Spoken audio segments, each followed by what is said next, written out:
Penghitungan resmi hasil Pilpres KPU sudah mencapai lebih dari 65%. Namun tim ses masing-masing pasangan calon sudah menyiapkan skenario andai terjadi sengketa pemilu, misalnya soal hasil Pilpres. Calon Presiden nomor urut 1 Anies Baswedan meminta KPU serius menangani laporan dan dugaan kecurangan pemilu. Menurut Anies, pemilu yang jujur dan bersih jadi takaran demokrasi yang baik, sehingga semua hak suara yang sudah diberikan pada 14 Februari lalu harus dihitung secara benar.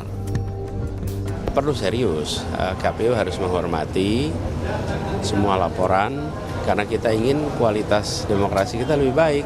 Dan salah satu indikasi kualitas demokrasi baik itu pemilu yang bersih, pemilu yang jujur. Sehingga kalau ada kekurangan-kekurangan harus ditindaklanjuti, harus dilakukan langkah-langkah untuk memastikan bahwa setiap suara rakyat itu terhitung dan semua aspirasi sesuai pada tabulasi. Hal yang sama juga akan dilakukan TPN Ganjar Mahfud. Cawapres nomor urut 3 Mahfud MD mengaku akan tetap memperjuangkan demokrasi lewat jalur hukum meski hasil pemilu tak membawanya ke kursi eksekutif. Apapun hasil dari Pilpres ini, saya akan terus berjuang untuk demokrasi dan keadilan. Civil society dan kampus-kampus adalah sumber gerakan demokrasi dan perubahan dari otoritarianisme menuju demokrasi. Sejarah mengajarkan bahwa jika demokrasi disumbat, maka demokrasi akan selalu membuka jalan sendiri. Sementara calon presiden nomor urut 2 Prabowo Subianto yang sementara unggul di real count KPU melakukan safari ke sejumlah tokoh, diantaranya bertemu dengan Presiden ke-6 Indonesia Susilo Bambang Yudhoyono. Prabowo berterima kasih atas dukungan politik SBY dalam Pilpres 2024. Ya, ucapkan terima kasih atas dukungan beliau. Beliau sangat luar biasa mendukung saya, dan untuk itu saya sampaikan terima kasih. Juga Mas AHY luar biasa juga membantu kami. Meski hasil hitung cepat sejumlah lembaga survei sudah mencapai 100%, namun hitung resmi KPU yang menjadi patokan. Hasilnya baru akan diketahui paling lambat 20 Maret 2024. Tim Liputan Kompas TV.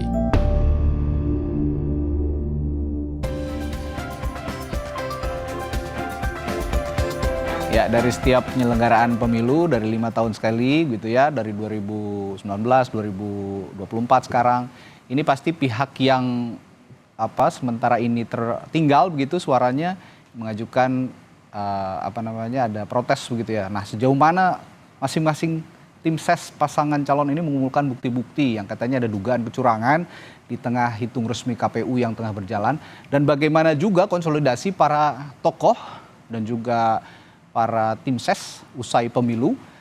Kita ulas bersama juru bicara Timnas Anies Muhaimin, Billy David, Wakil Ketua TKN Prabowo Gibran Habibur Rahman, juru bicara TPN Ganjar Mahfud Ciko Hakim, dan Guru Besar Komunikasi Politik Universitas Nasional Profesor Lely Aryani.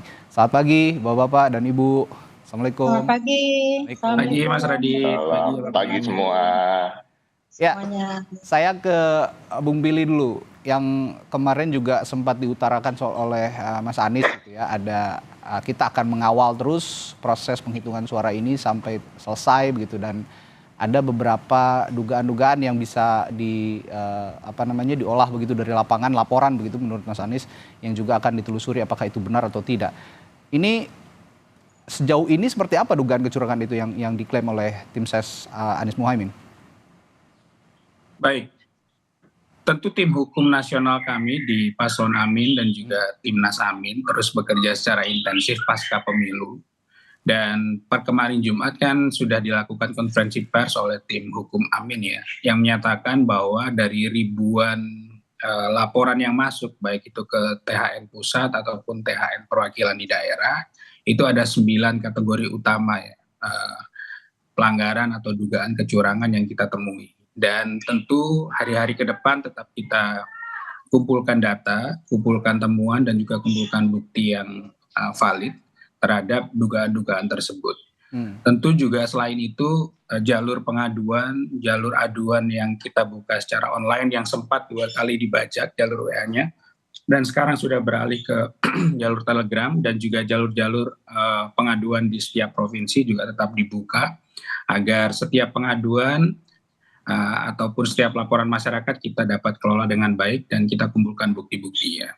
Dan sejauh ini juga apa yang menjadi arahan Pak Anies ataupun Gus Imin adalah tetap menanti hasil KPU. Dan sampai tanggal ke depan kan tentu akan banyak dinamika yang terjadi, dan kita juga patut menunggu bagaimana perkembangan-perkembangan yang ada, termasuk terhadap dugaan pelanggaran dan juga proses yang akan dilakukan baik itu ke KPU, Bawaslu ataupun nanti sampai dengan di MK.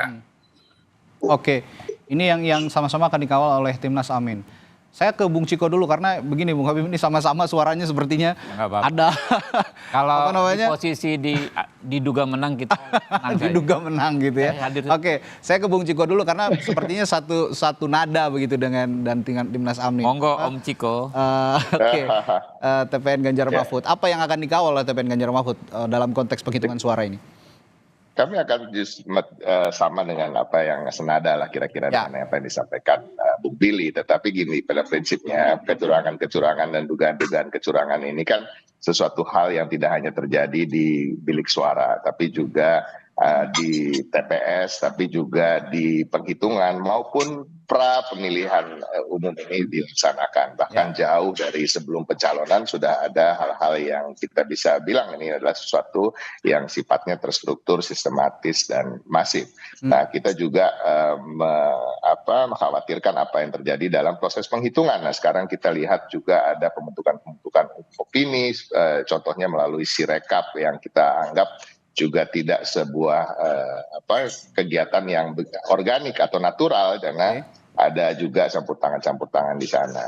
Nah, ini yang sedang kami kumpulkan, dan saya ingin menyampaikan bahwa kami melihat ini dari 2 perspektif. Satu, perspektif kita untuk melakukan protes dan membawa ini ke ranah dalam koridor aturan-aturan, yaitu dalam ajukan laporan-laporan kecurangan. Ini satu dari perspektif kontestan. Tentunya dari perspektif kontestan, kami tujuannya adalah ingin suara-suara ini betul-betul berhitung sehingga suara yang kami dapatkan secara murni itu benar-benar tercermin dari apa yang disampaikan nanti dalam hasil. Tapi yang kedua tentunya dari perspektif sebagai anak bangsa, di mana kami ingin supaya demokrasi ini berjalan dengan baik, lurus, dan mengedepankan hal-hal yang bersifat jujur dan keadilan. Ini yang paling utama tentunya, dan kita tunggu saja karena proses ini masih cukup lama ya. Kalau dilihat tadi dikasih waktu untuk perhitungan suara itu sampai 20 Maret dan lain-lain. Dan memang ini adalah proses. Jadi kita juga ingin masyarakat memahami, kami ingin juga mengatakan pada para pemilih kami, walaupun pemilih-pemilih yang lain, untuk sabar dan menunggu hasil ini sampai kita betul-betul menyelesaikan proses ini bersama. Oke, nah sekarang baru ke pihak capres-cawapres yang katanya diduga menang nih, kalau kata Bung Habib bahasanya diduga menang. Anda merespons ada ya boleh kata tudingan lah begitu, ada kecurangan dalam proses pemilu dan juga penghitungan suara dengan berbagai permasalahan yang muncul saat ini. Respons Anda bagaimana? Ya, sebagaimana berulang kali disampaikan senior kami, pakar hukum Prof. Mahfud MD, pemilu sekarang ini, setiap habis pemilu pasti yang kalah mengatakan pemilu curang. Ya kan, itu hal yang biasa. Dulu awal pun kami begitu juga. Dan ada prosedurnya, ada 3 kanal penyelesaian kan, baik pelanggaran pemilu, baik pelanggaran pemilu biasa ataupun pelanggaran pemilu terstruktur, sistematis, dan masif. Ada juga sengketa proses, ya. Ada juga perselisihan hasil pemilihan umum. Silahkan ditempuh. Kami pun banyak sekali list ya dugaan atau tuduhan kecurangan-kecurangan yang merugikan pihak kami. Meskipun dengan sekarang gap suaranya juga lumayan jauh, tapi tetap ada ya. Ini namanya suara rakyat. Ya. Kayak misalnya di beberapa daerah ada surat suara yang tercoblos paslon tertentu yang merugikan kami. Kan merugikan orang yang ingin memilih kami. Tentu kan ini satu suara sangat berarti ya. Kita bukan soal menang kalah ya. Pemilu ini bukan soal menang kalah saja, tapi soal suara rakyat. Ya, kita hormati, kita perjuangkan. Kita bukannya merasa menang, udahlah, enggak. Ini aspirasi rakyat yang dititipkan pada kita ya, selaku kontestan, ada juga kepada para penyelenggara. Nah, kami menghormati juga apa yang dilakukan teman-teman semua. Itu bagian sah dari demokrasi, dan cara-cara yang dilakukan kawan-kawan itu sangat kami hargai karena menempuh jalur konstitusional ya, ke Bawaslu, mempersiapkan tim hukum. Jadi ini sebetulnya sesuatu yang sangat amat wajar terjadi. Kita tinggal ikuti saja alurnya seperti apa. Nah, kalau kami kan misalnya banyak pihak mengatakan quick count itu valid dan ilmiah. Karena beda dengan survei yang masih mungkin terjadi pergeseran pada hari H. Tapi kalau quick count itu memotret hari H. Nah, sehingga wajar juga kalau ada pendukung kami yang melakukan selebrasi syukuran atas terlaksananya acara event besar ini ya, pemilu, yang hasilnya menunjukkan kami unggul cukup signifikan. Ya, itu nggak ada masalah juga, sambil ya ini kan pemilu ini kan segera berlalu ya. Coblosannya sudah, tinggal sekarang tahap-tahap menuju penetapan paslon terpilih, lalu apakah ada sengketa, baru pelantikan. Ini kan waktu terus berlalu ya. Nah, sementara ya teman-teman yang tadinya tiap hari kampanye juga kembali ke kehidupan normal. Publik kita kan kembali ke kehidupan normal. Ya wajar juga di pimpinan kami juga dia kembali ke kehidupan normal ya, misalnya bukan konsolidasi, silaturahim dengan tokoh-tokoh dan lain sebagainya, sambil seperti kata Bung Ciko itu menunggu hasil yang resmi tadi. Nah ini kalau dari 3 tim ses sepertinya meskipun cawapresnya Bung Habib unggul lumayan signifikan sementara ini begitu ya, dari hasil hitung resmi di KPU, meskipun suara yang masuk belum 100%, tapi kata Bung Habib tadi meskipun kita unggul sementara ini begitu, tapi tetap saja ada deteksi-deteksi bentuk kecurangan ataupun bentuk yang tidak diinginkan dalam proses pemilu, proses demokrasi. Nah, bahasa-bahasa komunikasi seperti ini, Pak Prof. Lely, Anda yang sebagai yang mengamati dari luar begitu, dari 3 tim ses saat ini berbicara soal legitimasi pesta demokrasi yang diragukan sepertinya oleh 3 pasang tim ses capres-cawapres. Bagaimana, Prof. Lely?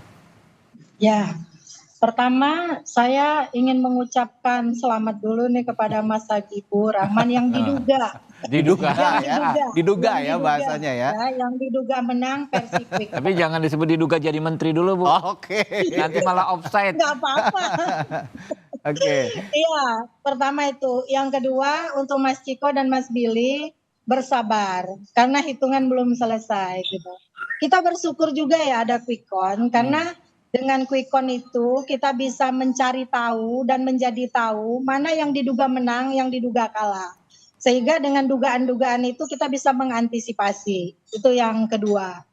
Yang ketiga, ini juga memungkinkan teman-teman terutama yang kalah nih, termasuk Mas Habibur juga meskipun menang, diduga menang tadi, untuk mencari tahu kalau ternyata versi quick count itu begitu besar jaraknya, perbedaan hasil hitung suaranya, kan kemudian ada formulasi yang dilakukan oleh tim sukses masing-masing, juga berjenjang, sama dengan Sirekap itu mulai dari TPS, PPK, Kabupaten, KPU Kabupaten, Kota, Provinsi, sampai KPU RI. Ternyata kan kalau versi quick count itu tidak pernah mempertimbangkan dugaan-dugaan kecurangan yang sekarang ini lagi rame di media sosial.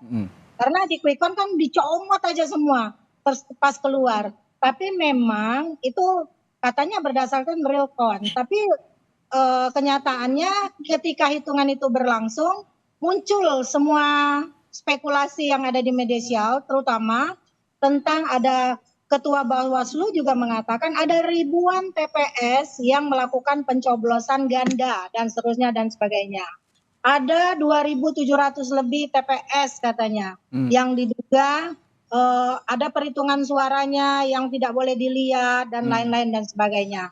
Ini adalah antisipasi yang dilakukan. Tapi kalau pertanyaan Radi tadi adalah bagaimana komunikasi mereka yang hari ini menyatakan semua hal terkaitan dengan perolehan suara di pemilu 2024, saya mengatakan semuanya cerdas. Baik Habib, Ciko maupun Billy. Sudah teruji selama kampanye nampaknya ya Mas Radi. Oke. Jadi memang itu langkah-langkah yang harus mereka lakukan, terutama yang diduga kalah loh, belum kalah, Ya. bahwa mereka harus menghargai apa yang sudah dilakukan oleh pendukungnya, pemilihnya, konstituennya. Oke. Bahwa suara mereka itu tidak boleh diabaikan begitu saja. Ya. Suara mereka harus dihargai.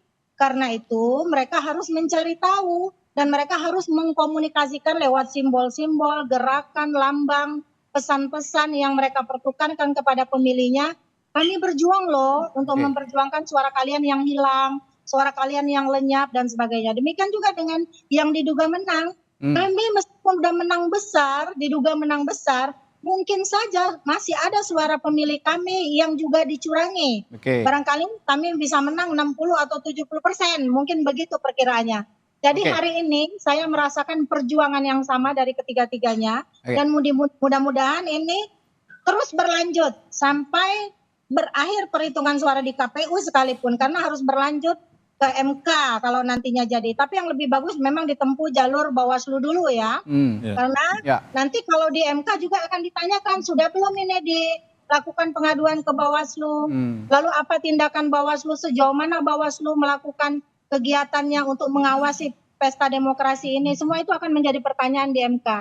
Oke. Karena kebetulan kita juga mengawal ini sejak 2014 dan 2011 di Kompas TV ya Mas Ya. Radi ya. Oke. Jadi kita juga tahu banyak prosesnya. Baik. Nah, Betul saya kira. baik. Kalau saya lihat berarti dari tim ses 3 pasang capres cawapres ini, ya ini bukan seperti yang Bung Habib bilang, bukan soal kalah menang, tapi untuk mengawal sistem demokrasi kita yang lebih baik begitu ya, sistem demokrasi kita yang Untuk lebih sehat. memperjuangkan suara pemilih Memperjuangkan masing-masing. suara pemilih yang harus satu suara pun itu sangat harus dianggap penting Berharga. begitu untuk kita semua. Nah, saya akan tanyakan lagi ke Bung Billy. Bung Billy, kalau begitu kalau memang konteksnya untuk mengawal sistem demokrasi yang lebih bagus, apakah niatnya lurus seperti itu atau memang berharap juga suara Anies Muhaimin ini juga bisa berubah dengan adanya protes ataupun keberatan soal kecurangan pemilu ini? Baik, kan selain dengan segala dugaan pelanggaran tentang angka, kita kan juga tetap konsisten dari awal. Kami tetap konsisten menyuarakan bahwa kita punya yang namanya pertarungan moral. Dari awal itu kita tegakkan. Dan kita sama-sama melihat bahwa tadi Bung Ciko sempat sampaikan di awal bahwa pra pemilu itu juga banyak sekali hal-hal yang kita sayangkan terjadi dan itu jauh dari prinsip ketatanegaraan yang baik. Dan juga kita melihat bahwa segala hal yang bercurangan dengan angka tentu ada hitungan kalkulasinya. Tapi segala hal yang tidak berkaitan dengan angka itu tentu kita perlu lihat dari perspektif yang berbeda.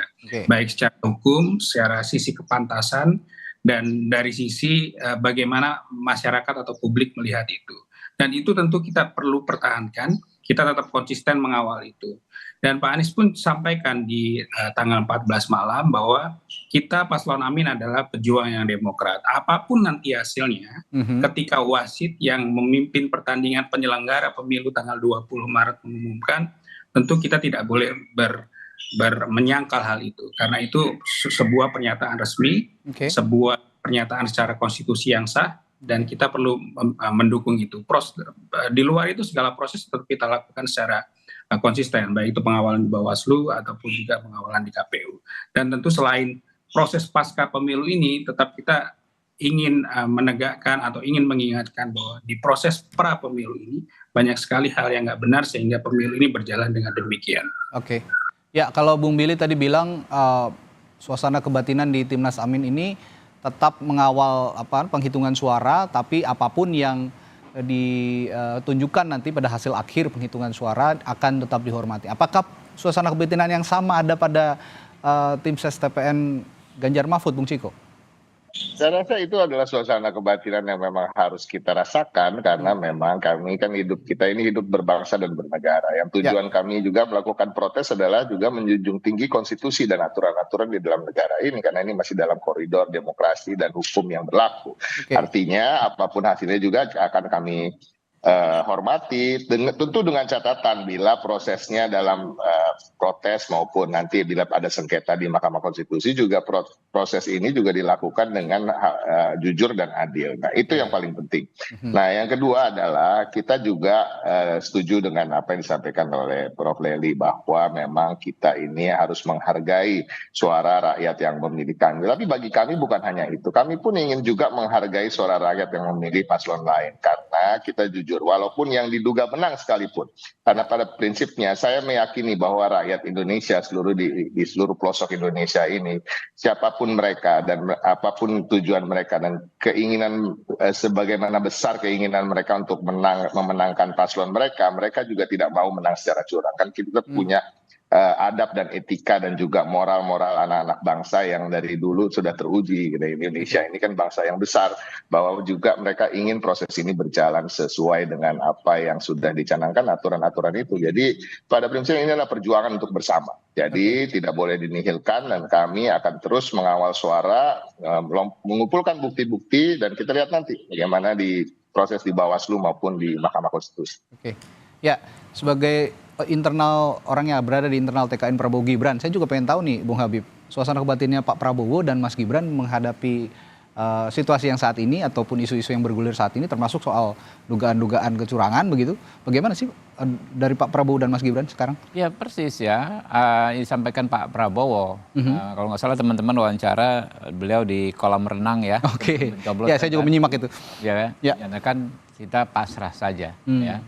Apapun yang terjadi kita siap, kita akan jalani. Okay. Ya.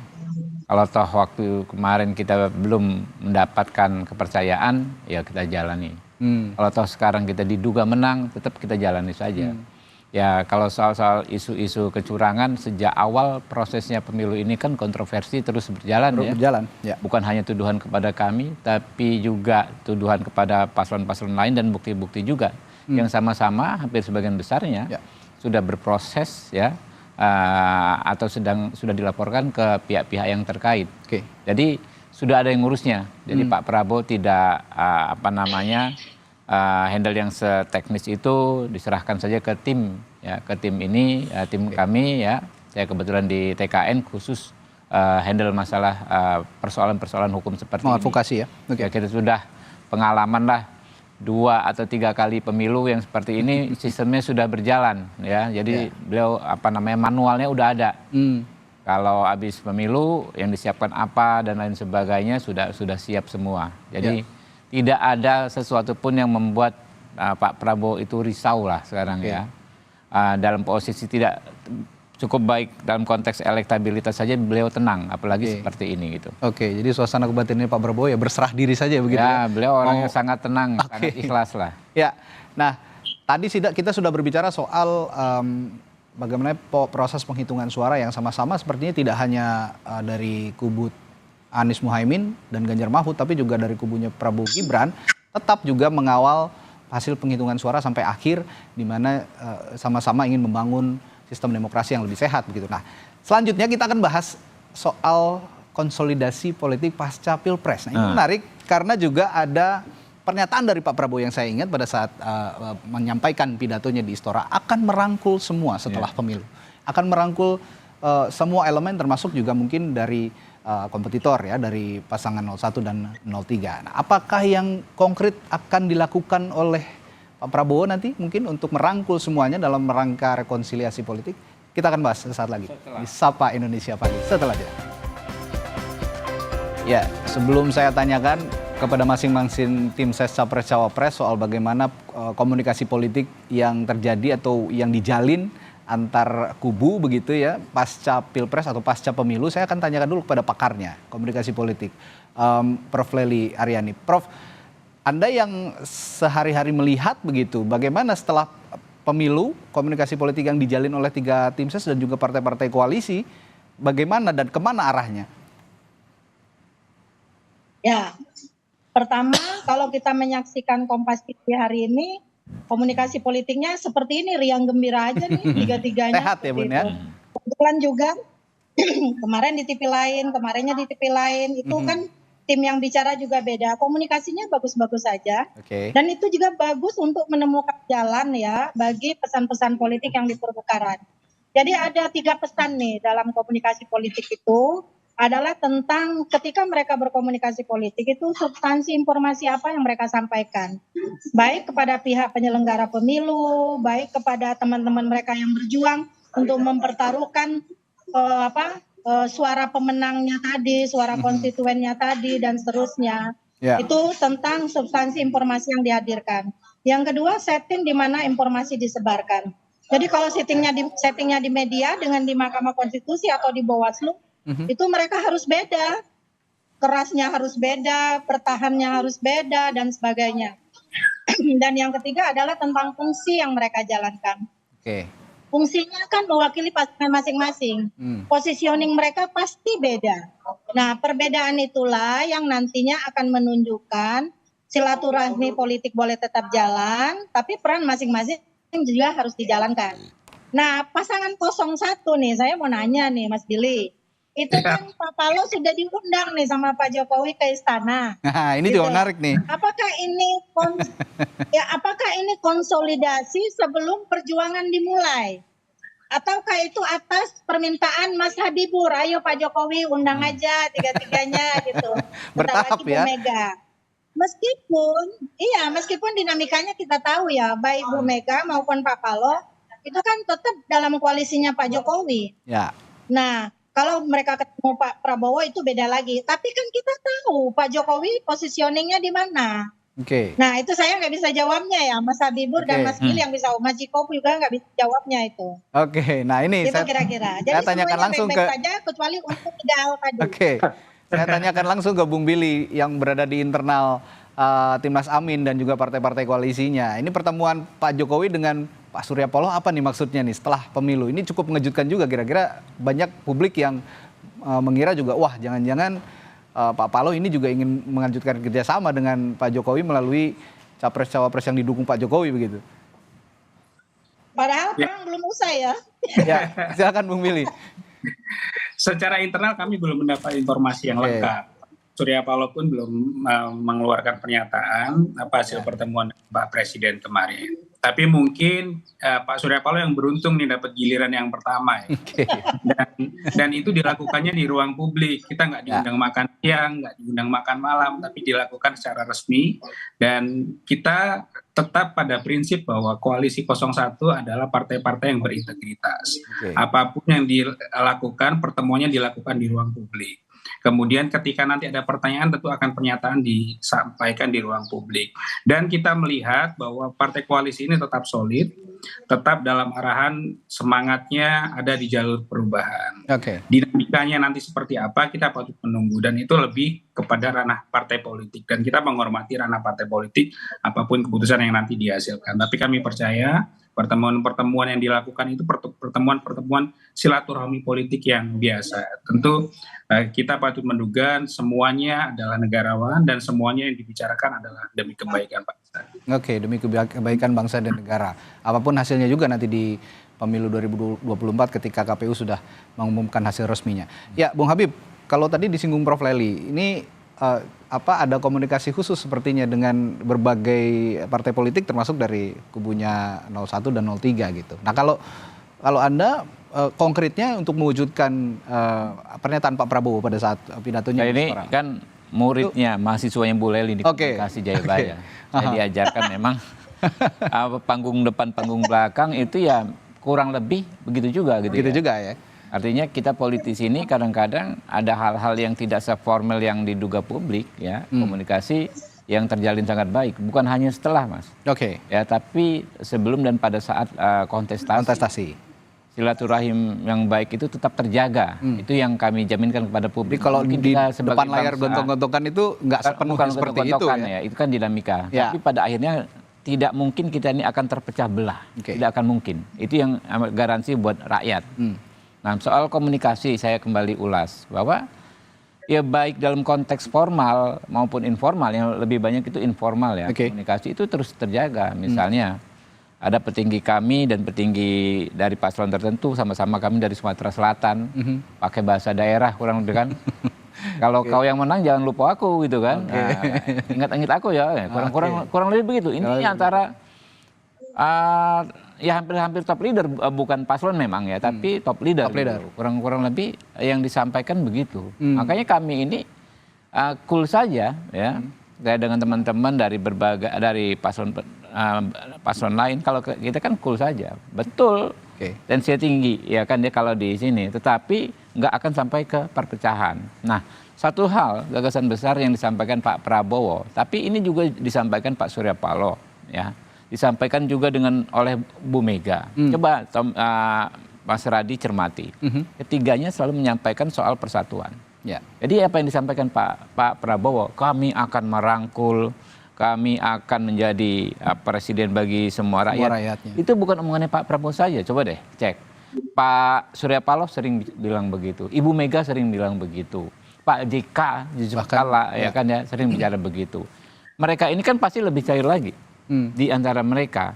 Bayangkan misalnya dulu nggak ada komunikasi apapun sebelumnya, tiba-tiba Pak Surya Paloh datang ke Pak Prabowo, ini Pak Anies mau jadi gubernur bisa nggak? Pak Anies itu bukan orang Gerindra, nggak kenal juga secara pribadi dengan kita sebetulnya, tiba-tiba bisa jalan. Ya begitu juga misalnya ketika sebelumnya nih, ya Bu Mega dengan Pak Prabowo mengusung Pak Jokowi dan Pak Ahok, ya, ya? Di Pilkada 2012 ya kan? Sebelumnya kan kita nggak ada koalisi apapun dan sebagainya, tiba-tiba bersatu gitu ya. Bisa cair seperti itu. Nah, itulah yang memang harus kita tauladani yang dicontohkan para tokoh-tokoh bangsa itu ya. Betul kontestasi boleh berjalan panas, ya, makanya Pak Prabowo kan menyampaikan maaf. Ingat waktu debat terakhir kalau nggak salah atau kampanye terakhir, mohon maaf kepada paslon 1, paslon 3 apabila ada kata-kata, ada perlakuan yang tidak mengenakan, tidak berkenan, ya kan ya. Nah, itu tetap harus kita sampaikan, Pak. Ya. Akhirnya kan kita melihat nih pemilu ya yang terbesar, demokrasi di negara demokrasi terbesar, melibatkan ratusan juta orang, 204 juta DPT, melibatkan ribuan penyelenggara di sekian titik dan serempaknya itu bisa berjalan. Mohon maaf ya, kita nggak dengar ada kerusuhan, ada bakar-bakaran dan lain sebagainya, bentrokan pun tidak ada. Ini bagus nggak? Sangat-sangat bagus. Kita ribut-ribut kan kita sama-sama lewat jalur konstitusi saja.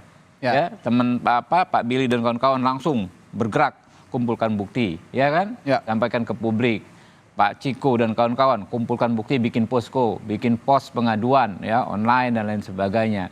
Menurut saya ini kita nih bisa jadi contoh loh bagi negara-negara lain. Ingat waktu Trump lawan Biden, ya itu kan ribut, yang sampai itu istana Capitol Hill yang didudukin segala macam, ya kan?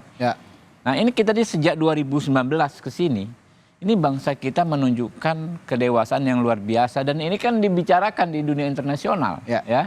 Dulu memang pernah kita yang melewati fase-fase tegang, ya kan ya, saling ya inilah ancang-ancang lah, ya kan. Kalau Anda kerahkan 10.000, kita kerahkan 100.000, kurang lebih begitu. Nah faktanya kan setelah 2019 ke sini makin lama makin bagus ini. Bukan hanya yang sekarang di pemerintahan ya, tapi juga teman-teman PKS, teman-temannya waktu Partai Demokrat kemarin menjadi oposisi, quote and quote, juga oposisi yang berkualitas. Coba Anda cek ya, di parlemen 5 tahun terakhir misalnya, teman-teman PDI Perjuangan, partai utama pendukung pemerintah, bisa juga bersikap kritis terhadap pemerintah. Ya kan ya, teman-teman PKS bersikap kritis tetapi tidak menghambat alur kerjanya parlemen. Sikap mereka sampaikan, tapi alurnya tetap mereka hormati, misalnya dalam perumusan undang-undang atau anggaran. Sikap kami begini, nolak Ciptaker.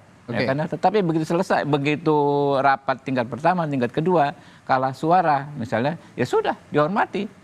Itulah yang dicontohkan oleh para pemimpin-pemimpin kita 5 tahun terakhir dan puncaknya ini pemilu kali ini. Pun ada riak-riak di tengah jalan untuk menuju proses rekonsiliasi itu. Seperti saya baru baca berita ini soal petisi relawan Ganjar yang saat ini mengeluarkan sikap petisi menyikapi hasil penghitungan sementara. Iya, boleh. Ada riak-riak seperti itu. Ya silakan, ya kan semua orang boleh boleh berbicara. Ya nggak boleh itu sekarang ini melarang. dilarang melarang gitu kan. Kalau masih dalam koridor silahkan saja kan, apalagi apa yang disampaikan teman-teman pendukung Mas Ganjar ini ya akan diformulakan dalam gugatan di Bawaslu maupun Mahkamah Konstitusi. Ya, kita hormati. Jadi kalau kita cermati bersama bahwa proses-proses protes seperti ini bisa diselesaikan, dan penyelesaiannya itu harus secara resmi, baik itu di Bawaslu dan juga bukan hanya itu, Pak Radi, MK begitu ya. Termasuk teman-teman yang menyuarakan pendapatnya tadi kayak bikin petisi, misalnya bikin mimbar bebas, boleh kok. Itu bagus sekali menurut saya. Silahkan. Sebagai penyeimbang gitu kan, begitu ya. Baik. Saya ke Bung Ciko. Bung Ciko, dalam konteks komunikasi politik, saya kembali lagi ke konteks itu, dan dalam rangka konsolidasi antar partai politik pasca Pilpres, suasana kebatinan PDI Perjuangan dan Ibu Megawati saat ini bagaimana, Bung Ciko? Sampai saat ini seperti saya sampaikan tadi selama acara ini tadi, bahwa kami masih berkonsentrasi dalam mengumpulkan bukti-bukti dan dugaan-dugaan kecurangan. Kami masih berkonsentrasi untuk menghitung suara pemilih-pemilih kami maupun suara seluruh Indonesia. Dan ini kita masih menunggu apa yang dinamakan penghitungan suara manual yang dilakukan oleh KPU, dan sampai suara ini final dan bagaimana sikap-sikap kami selanjutnya. Masalah komunikasi politik ini kan intinya adalah masalah untuk masa depan, bagaimana setelah pemilu ini betul-betul selesai, mana yang akan berada dalam koalisi pemerintahan, mana yang bahkan berada di luar pemerintahan, dan ini belum menjadi fokus utama kami. Tetapi harus diingatkan, kalau saya berbicara bukan hanya sebagai juru bicara TPN, tapi juga sebagai juru bicara Partai Demokrasi Indonesia Perjuangan. Kami siap berada di mana saja, dan masyarakat juga sudah tahu, elit-elit politik juga sudah mengetahui bahwa PDI Perjuangan pernah beberapa kali ada dalam kekuasaan, dan juga kita juga beberapa kali menjadi oposisi baik di era reformasi maupun era Orde Baru, dan ini tidak pernah menjadi masalah bagi kami karena kami menganggap itu juga adalah bagian dari sumbangsi kami pada negara dan bangsa ini. Kita bicara soal rumus demokrasi yang sehat, selalu harus ada unsur-unsur yang berada di luar pemerintahan untuk menjaga check and balances kegiatan-kegiatan berbangsa dan bernegara dalam sisi kenegaraan kita. Tapi kalau ngomong rumus demokrasi, sepertinya PDI Perjuangan sekarang juga punya suara yang sementara ini paling banyak begitu ya. Juga akan menang juga. Akan menang juga di parlemen, akan menguasai parlemen begitu kira-kira. Nah, dalam konteks ini sepertinya pun balik lagi ke rumus demokrasi, ketika pasangan capres-cawapres yang diusung PDIP tidak menang begitu di Pilpres, sepertinya akan mengambil langkah oposisi. Nah, banyak anggapan seperti itu. Respons Anda bagaimana, Bung Ciko? Syukur, alhamdulillah, apalagi kalau dugaan itu bisa dibuktikan secara benar di akhir dari penghitungan suara pemilu ini. Nah, itu yang kami sampaikan, bahwa kita berterima kasih juga pada pemilih PDI Perjuangan yang telah melakukan pencoblosan kemarin, dan kami juga tetap dalam koridor dalam bidang pileg ini, kami tetap melakukan penghitungan-penghitungan yang serius dan tetap mendalami bila ada kecurangan, karena kami berharap, tentunya sebagai kontestan berharap suara kami tidak hanya segitu saja, tapi kita menang cukup jauh. Nah, tetapi kita pada prinsipnya, pada perspektif yang kedua yang selalu saya katakan, perspektif sebagai anak bangsa, kita ingin every vote count. Semua suara pilih ini terhitung, dan pemilu ini berjalan jujur dan adil. Jadi kita bersyukur kita menang hat-trick 3 kali pileg. Sepertinya diduga kita akan 3 kali memenangkan pemilihan legislatif ini. Oke. Ya, pembicaraan kita pagi hari ini, kalau boleh saya simpulkan, siapapun yang menang dalam rangka Pilpres begitu ya, atau pemilu, kalau ada memang dugaan-dugaan kecurangan yang terjadi, ataupun kita sama-sama mengawal satu pun suara rakyat, ini dalam konteks bukan siapa yang menang, bukan siapa yang kalah, tapi dalam konteks kita memperbaiki terus sistem demokrasi yang ada di Indonesia untuk menuju demokrasi yang lebih sehat, jujur, dan adil begitu kira-kira. Kita akan sepakat duduk bersama untuk membicarakan hal itu, dan juga ke depannya kalau memang ada konstelasi-konstelasi politik yang dinamis begitu ya, PDI Perjuangan sekarang patut diduga akan memenangkan pileg begitu, dan sementara itu di sisi lain juga Capres 02 patut diduga juga sepertinya akan memenangkan Pilpres. Ini akan menjadi keseimbangan antara parlemen sebagai pihak legislatif dan eksekutif nantinya. Ini yang menarik untuk kita cermati bersama ke depan. Tapi untuk konteks rekonsiliasi, kita rangkul bersama seperti yang diutarakan Pak Prabowo juga. Ini sama-sama Ya nantikan realisasinya seperti apa. Terima kasih Bung Habibur Rahman sudah hadir di studio Kompas TV pagi hari ini. Lalu juga ada Bung Ciko Hakim, Billy, Bunda, Billy, dan juga Prof. Nelly Salam Aryani sama sudah Kanda Juanda. berbagi informasinya. Ya, Sehat selalu Bapak.